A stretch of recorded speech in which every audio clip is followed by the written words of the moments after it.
Hello everyone and welcome to another episode of Selling Greenville, your favorite real estate podcast here in Greenville, South Carolina. I'm your host as always, Stan McCune, realtor right here in Greenville, South Carolina. You can find all of my contact information in the show notes. If you need to reach out to me for any of your Greenville or even outside of Greenville real estate needs, I can't help you outside of the Greenville, Spartanburg, Anderson, greater Greenville area. Except that I've got a relocations department with my company, so I can help you there. Also, if you're a realtor, you need some help, you're not really sure where your career is going, I'm your guy. I have a team. I can bring you onto my team, and I'm really, one of my passions right now is mentorship. That's something I would really, really like to get more into, so I would love to have a few people under my wing that I could mentor, that I could help ultimately become a better realtor than me. That would be the goal. So just let me know. I know there's some realtors that watch and or listen to this show. So just keep that in mind. Maybe not you, but maybe someone that you know would be a good fit for that. Now, it's late at night. I'm going to do my best here. I'm recording this at 10 p.m. I'm tired. This is Monday, the final Monday of March, the final day of the first quarter of 2025.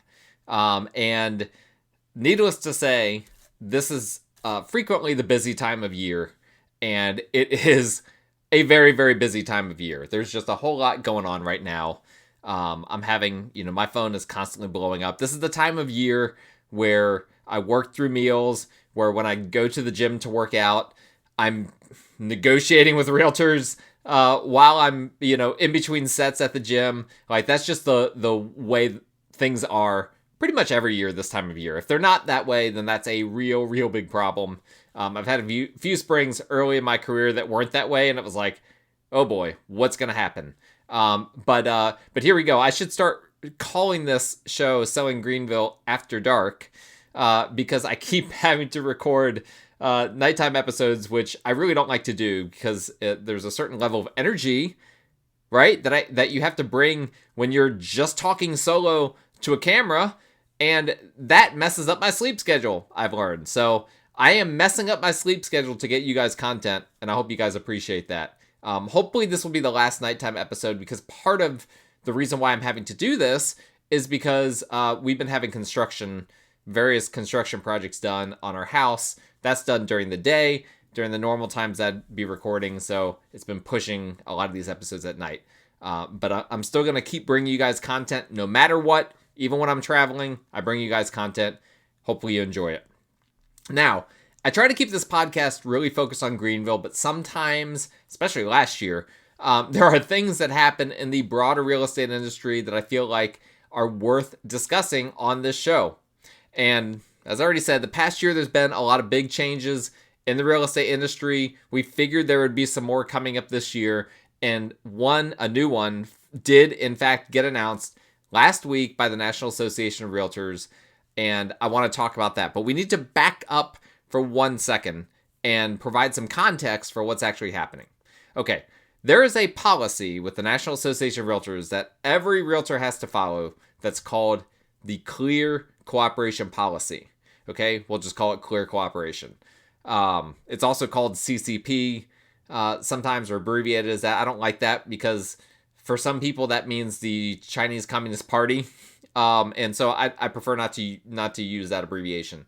But Clear Cooperation, what does it mean? It's really not clear based on the name, but in short, it means that once a realtor gets a new listing, okay, a client that is selling a house and they've signed a listing agreement, within 1 day of getting that listing agreement must be entered into the multiple listing service, aka the MLS, which then pushes out, or the proper terminology is it syndicates that listing out to all the websites that have what's called an IDX feed.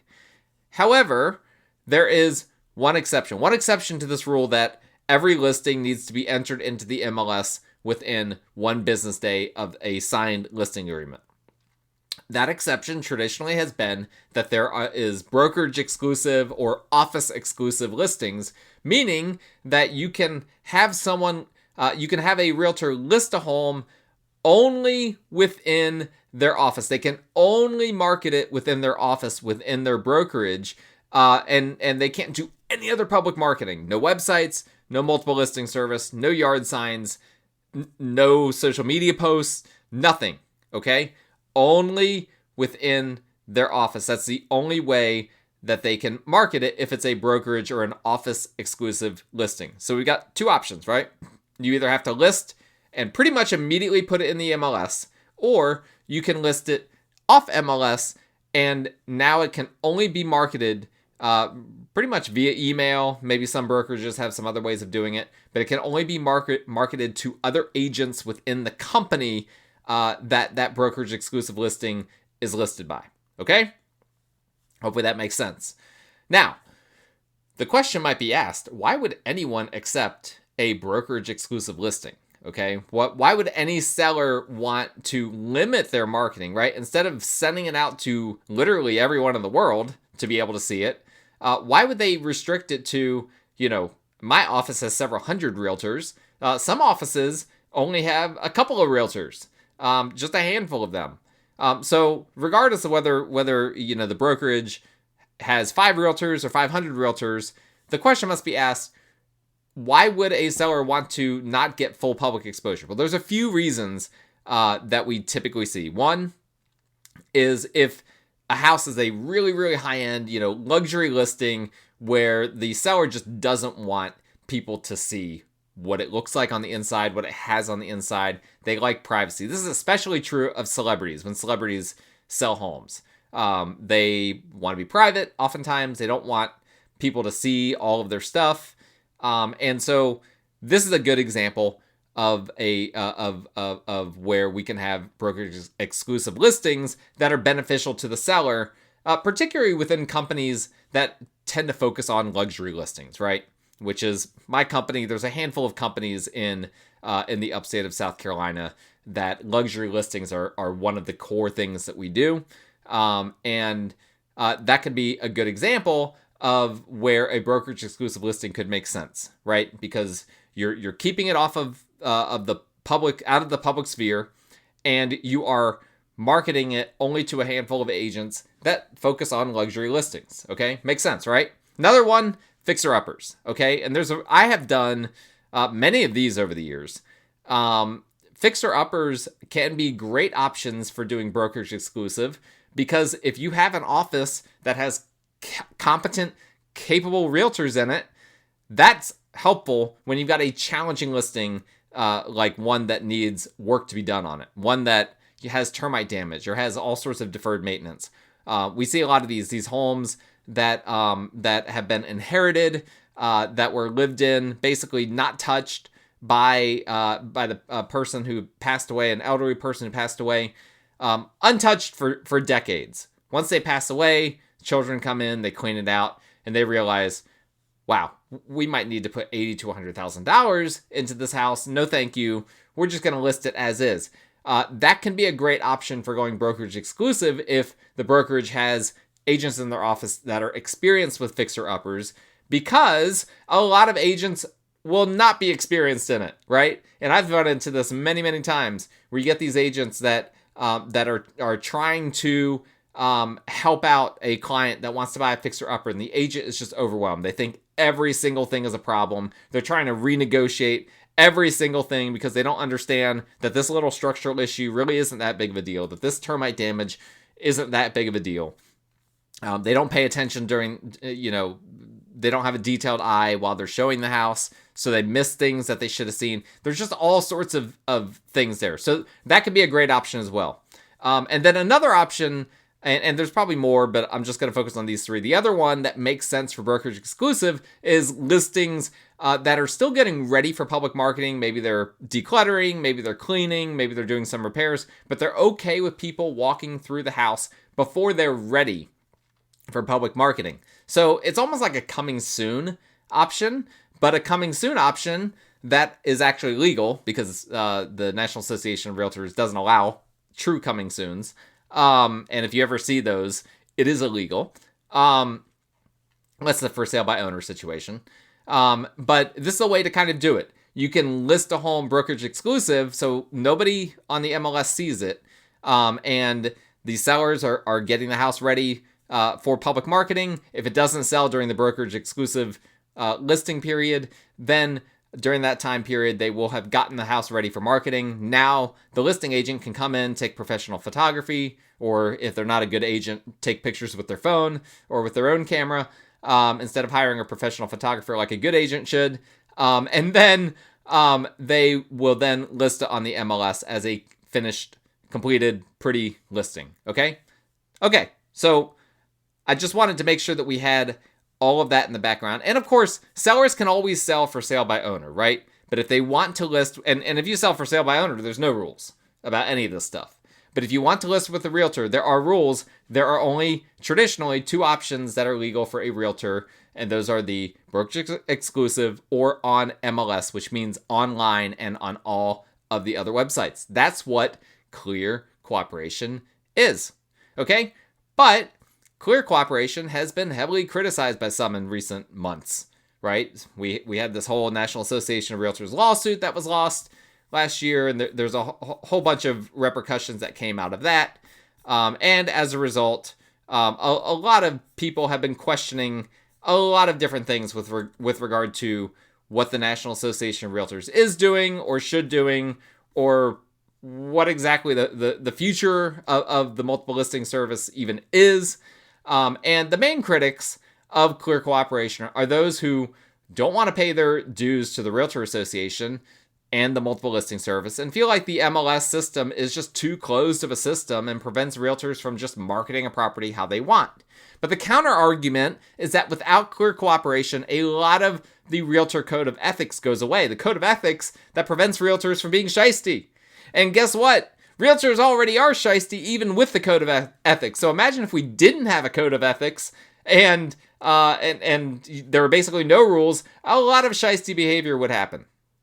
So with regard to clear cooperation policy specifically, if I can just pick and choose who I market a property to, right? Let's say that I don't have to market it to my office. I don't have to put it on the multiple listing service. I could just do whatever I want with it. I can just call my friends. I can just call a handful of other agents. I can do this or that. That actually presents, that might sound on surface level like, okay, well, what's the problem with that?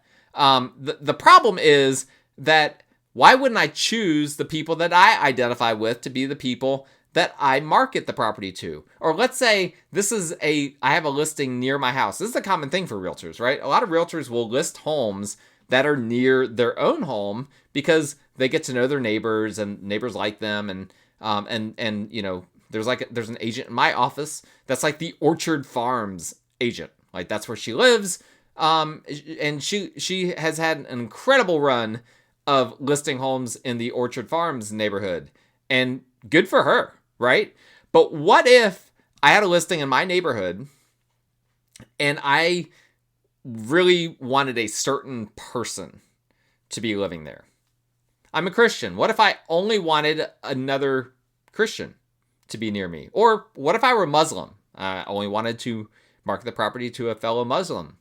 Or I'm heterosexual. What if I want to specifically have that? Or what if I were homosexual and I only wanted to market to people that were also homosexual, right? If those sound like fair housing violations, it's because they are. All of those scenarios are fair housing violations. And so this is one of the major problems with taking away clear cooperation, is that it opens the door to abuses of fair housing, specifically steering certain people groups to or from certain properties, right? And that is illegal for good reason, right? It's great, you know, people love the idea of being in a community surrounded by a bunch of people that are just like them, but they don't like it when that means that they're excluded from a community that they want to join, right? And so that's why fair housing exists. It might seem restrictive to some people in some situations. And I understand, you know, I've had a lot of Christians clients over the years that their home is like a sacred, kind of to them, a sacred space, and they really want a certain type of person to move in there. And unfortunately, there's not just laws for realtors, there's also laws for home sellers that you can't discriminate in that way. But if clear cooperation went away, if you could just market a home however you wanted, the potential for abuse would be tremendous. Now, the NAR has been looking into this clear cooperation policy to try to appease these members that are not happy. And as a result, they came up with a third option, right? We've talked about the two options, brokerage exclusive or on MLS and syndicated out to all the websites like Zillow, like Realtor.com, like Redfin. They've come up with a third option now that is still compliant with clear cooperation. Unfortunately, they are confusingly calling it a delayed marketing exempt listing. Okay, I hate that. But it's a really simple concept. Okay, so I'm going to explain it to you guys and we'll talk about it for a sec.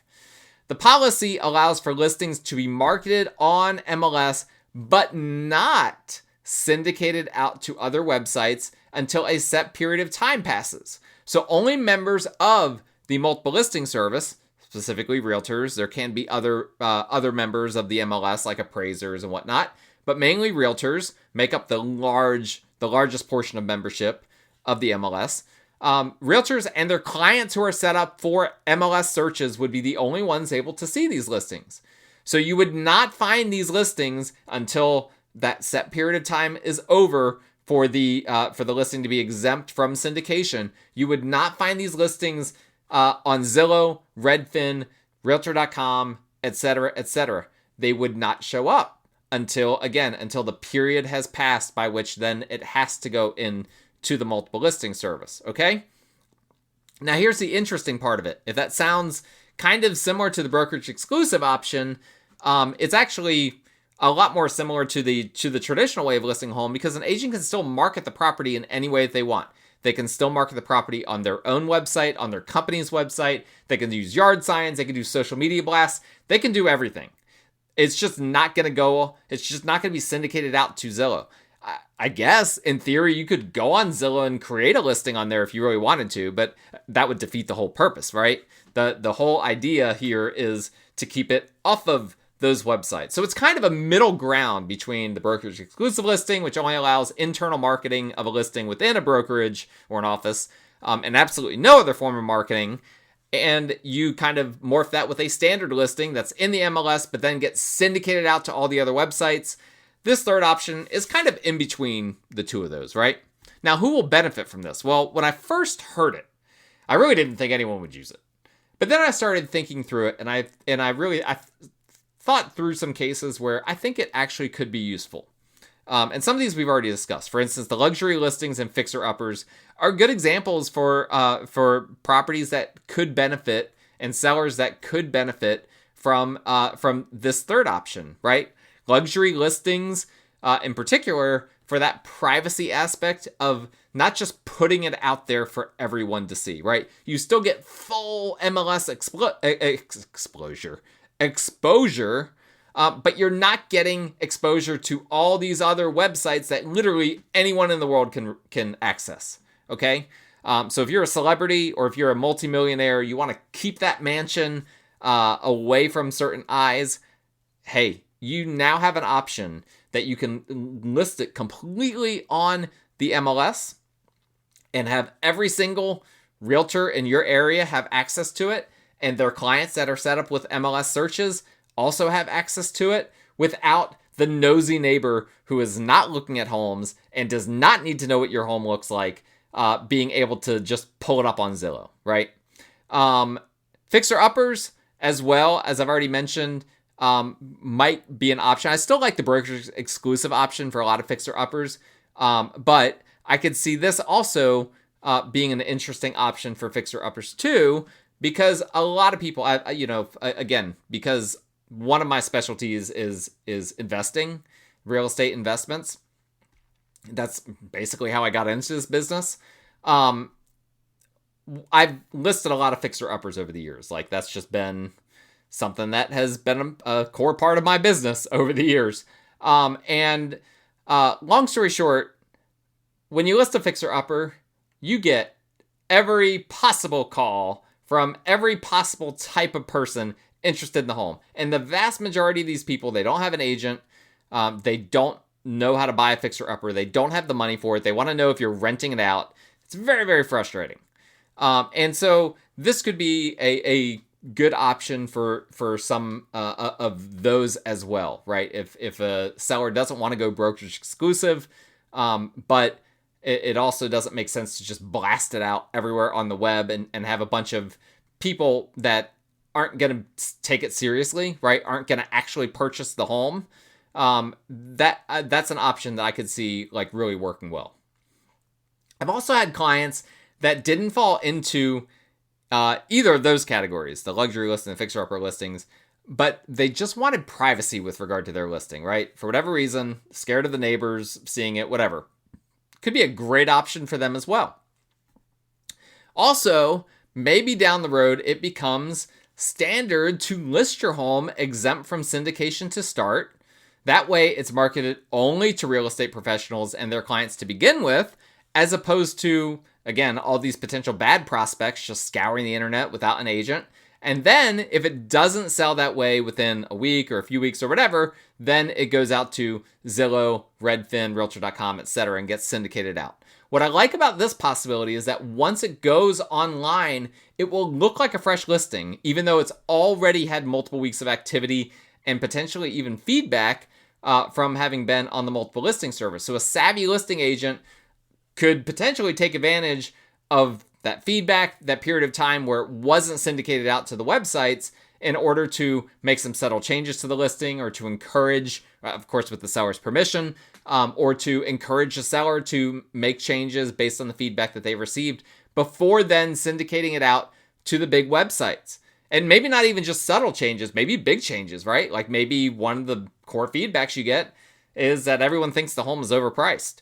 And so before it syndicates out, you reduce the price. And again, anyone looking on these websites, once it finally goes out to Zillow, etc., they're not going to see that there was a price change, because it's going out onto those websites after it's already been on the multiple listing service for a few weeks. You're not going to see the history unless you look at it in the multiple listing service. Okay, again, all of this, I'm just speculating on what I think could be useful practices of this new option. But at the end of the day, one very, very core thing that we don't know at the moment is how long the exempt period will even be allowed for in Greenville. The National Association of Realtors, the NAR, they made it clear that the delayed marketing exempt period needs to have a set amount of time before the listing automatically gets syndicated. And they are telling local associations to make the call on how long that will be, whether it's a few days, a few weeks, a few months, etc. Now, some of you may know, I am on the board of directors with the Greater Greenville Association of Realtors, but no, we have not discussed this, and I have no idea where the board is going to fall on it. And even if I did, I wouldn't be able to tell you because of confidentiality purposes. So no, I don't know. But I imagine that when we have that discussion, it'll be a pretty opinionated and perhaps even heated discussion, okay? We've got some pretty opinionated people on the board. I love all of them. And there's going to be a lot of opinions talking about this. And it might go to MLS committee first. Maybe they will make a recommendation. I don't know. I'm not exactly sure how all of that is going to work. We'll just wait and see. But if you have a specific opinion on how long you think the time period should be, let me know, right? Because I'm a voice on that board. I'm one of the votes. I'm one of the opinions. And if I get feedback from you guys, whether you're realtors, whether you're potential buyers or potential sellers, that I would like to hear from you guys. So let me know. Again, my contact info is in the show notes. And I'm not going to wrap up the show just yet, in case you thought that that was the cue that I'm ending the show. I'm not, because I had this entitled with perhaps a little bit of a clickbaitish title, but it's not.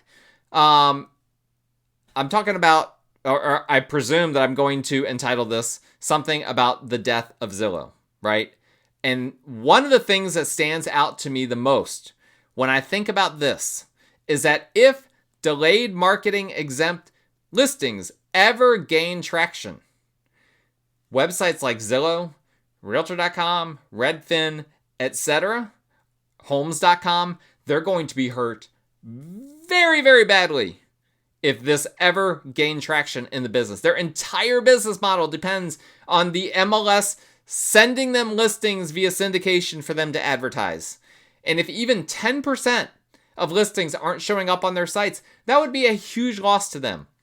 How many buyers do you know, or if you don't know of any buyers, think about in your head, how many buyers would be okay with just not having access to 10% of listings and knowing that some of those might be some of the best listings that are out there? Buyers don't want to miss any listings, particularly in this market where, I'm not going to say it's slim pickings, but it's just a challenging market for buyers to find what they're looking for. They don't want to miss out on something. I mean, I have buyers that send me for sale by owner properties that they find on Zillow or some of these other websites. And I'll show it to them if the seller will let us look at it. And so I know that buyers are wanting to see every single potential home that is out there. And if they realize they're missing out on some of these homes, they're not going to be happy. They will be forced to contact an agent to set them up with an MLS search. Now, Zillow and the other companies I've mentioned are resilient, okay? I'm not sure even if this scenario happened, that it would be the death knell to them. Probably they would find a way to survive. They've got deep pockets. They've got a lot of resources. They've got a lot of attorneys on retainer. And they might even sue the National Association of Realtors for this. I don't know. All I know is it would be a big blow to them, and it could certainly be the death knell of that entire industry, right? I can tell you this much. When syndication from the multiple listing service to all these other websites became a thing, nobody was thinking, what if Zillow becomes bigger than the entire industry, right? And now we got, Rocket Companies, which owns Rocket Mortgage. They've recently just bought out, they bought out Redfin, and they bought out Mr. Cooper, which is a massive, it's a silly name, but a massive loan servicer. So Rocket Companies now is making this big splash in the industry. This just happened the past few weeks. And so there's a lot of big players right now in the industry. And I feel like, if nothing else, this new thing that the National Association of Realtors is allowing was a shot across the bow at these companies by the National Association of Realtors, okay?